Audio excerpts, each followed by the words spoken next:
Friends, आज हम potential step पढ़ेंगे। पोटेंशियल स्टेप क्या होता है? माना कि हमारी कुल ऊर्जा E का एक कण बाईं ओर से x एक्सिस के पैरेलल गति करता हुआ एक ऐसे नियत विभव क्षेत्र जो कि कांस्टेंट पोटेंशियल फील्ड है में प्रवेश करता है। इसके इसी ऊर्जा वक्र में हम चित्र 8 में देख सकते हैं कि एक कण है वो दाईं ओर से आ रहा है और यहाँ पर एक पोटेंशियल विभव है Vx जो कि x इक्वल टू 0 पर इसका मान V0 है। गणितीय रूप में हम इस प्रकार लिख सकते हैं when x is less than 0 Vx is equal to 0 first field है, Vx is equal to V0 when x is greater than 0 is second field. इस चित्र में हमने कण की कुल ऊर्जा E के दो मानों E is greater than V0 तथा E is less than V0 को हमने शो किया है। यदि विभव समय पर निर्भर नहीं करता है, इसलिए कुल ऊर्जा E वाले कण का जो संपूर्ण तरंग फलन है वो इस रूप में होगा psi x t is equal to psi x into e raised पर iota e t upon h cross. ये हमारी फर्स्ट इक्वेशन है जहाँ पर psi x time independent Schrodinger function है और ये हमारे टाइम इंडिपेंडेंट श्रोडिंगर इक्वेशन है। इसका जो हल है वो इस प्रकार होता है minus h cross square by 2m d square psi x upon d x square plus potential जो फंक्शन है हमारा plus v x psi x is equal to e psi x. इस समीकरण का हल हम दो विभिन्न निम्न परिस्थितियों में निकालेंगे। पहला, जब ई लेस देन V0 है उस केस में हमारा क्षेत्र फर्स्ट आएगा, यहाँ पर x इज लेस देन 0 है, इसलिए यहाँ पर Vx इज इक्वल टू 0 होगा और शेष जो भाग है हमारा सेकेंड फील्ड है जहाँ x इज़ ग्रेटर देन 0 है के लिए Vx is equal to V0 है। अतः इन क्षेत्रों को हम काल अनाश्रित श्रोडिंगर इक्वेशंस अलग अलग क्षेत्रों के लिए अलग अलग होगी। तो फर्स्ट क्षेत्र के लिए minus h cross square by 2m d square psi 1x upon x square हमारी फर्स्ट फील्ड है is equal to e psi 1x when x is less than 0 तथा minus h cross square by 2m d square psi x upon d x square plus V0 psi 2x is equal to e psi second x when x is greater than 0। Psi 1x तथा Sai 2x क्षेत्र first and second में क्रमशः wave function या तरंग फलन है। उपरोक्त समीकरणों के में हमारे निम्न जो मान है वो कांस्टेंट्स होंगे k is equal to √2me upon h cross square तथा alpha is equal to under the √2m V0 minus e upon h cross square. इन दोनों को हम सब्स्टिट्यूट का करें और इनका यूज़ करें तो हमारी फर्स्ट इक्वेशन बन जाती है फर्स्ट फील्ड के लिए d square psi 1x upon d x square plus k square psi 1x is equal to 0 और सेकेंड फील्ड के लिए हमने कांस्टेंट अल्फ़ा लिया है। ये इक्वेशन हमारी बन जाती है D square Sai 2x upon d x square minus alpha x square alpha square Sai 2x। समीकरण 4 में हमने जहाँ जो कि x इज़ लेस देन 0 के लिए मान्य है एक ऐसे स्वतंत्र कण की गति का वर्णन करती है जिसकी तरंग संख्या k है। इस समीकरण का जो जनरलाइज्ड सॉल्यूशन है वो हमें प्राप्त होता है psi 1x is equal to a e raised power iota k x plus b e raised power minus iota k x. यहाँ a और b स्वच्छ नियतांक है जिनको हम बाउंड्री कंडीशन से ज्ञात करेंगे।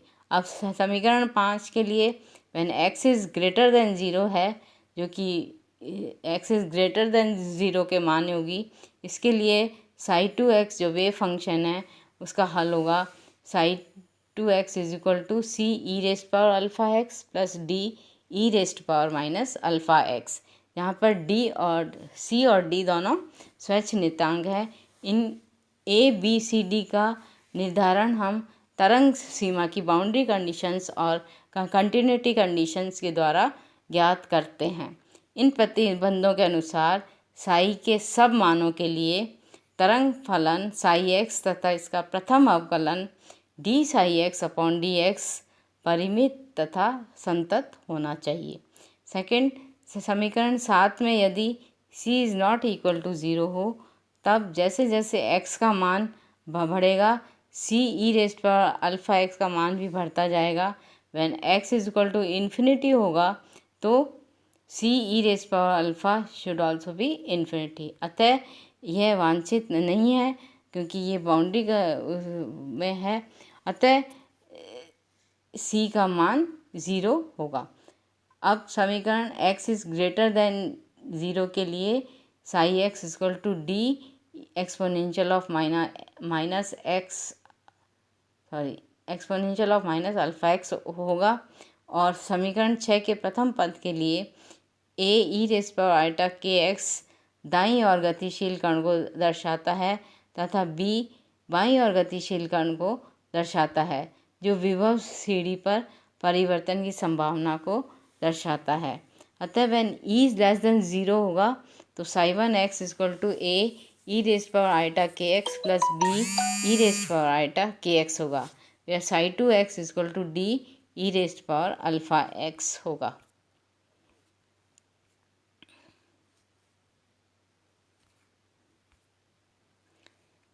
इसका रिफ्लेक्शन कोफिशिएंट लें तो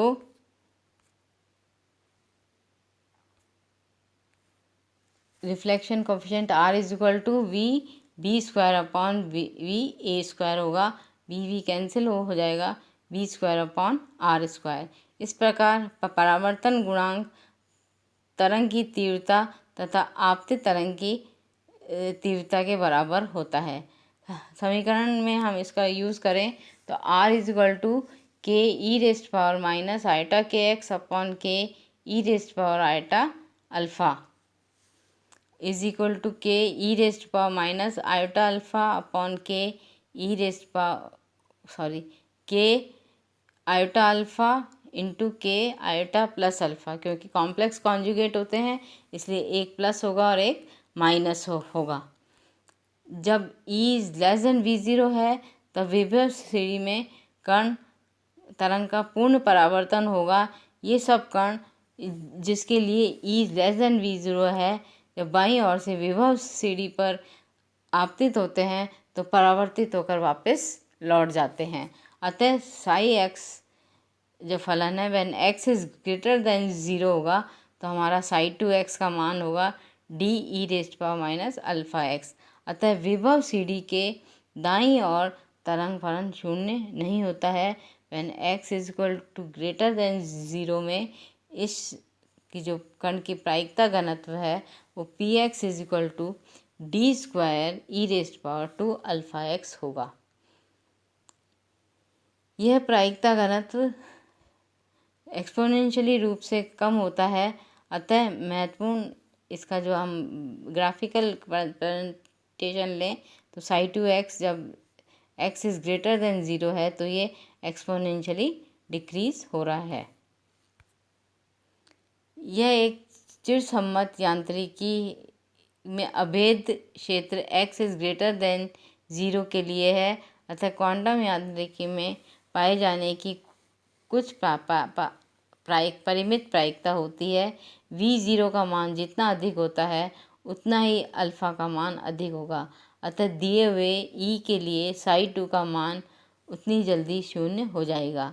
चरम स्थिति पर व्हेन v0 इज़ इन्फिनिटी होता है तब साई 2 का मान भी शून्य के बराबर हो जाएगा। Second condition when e is greater than v0, हमारी पास जो विभव सीढ़ी से अधिक है उस केस में विभव सीढ़ी पर हम बाईं ओर से आपतित एक कण की कुल ऊर्जा E is greater than v0 है। इस क्षेत्र फर्स्ट में when x is less than 0 है तो Vx इज इक्वल टू 0 है तथा क्षेत्र 2 में when x is greater than 0 है तो Vx का मान V0 रखते हैं। इस क्षेत्र के लिए हमारी जो श्रोडिंगर इक्वेशन है वो इस रूप में प्राप्त होती है, -h×²/2m d² ψ1x upon x² e ψ1x when x is less than 0 तथा -h×²/2m d ψ2x अपॉन dx² plus V0 ψ2x is equal to this. ये उपरोक्त है, ये क्या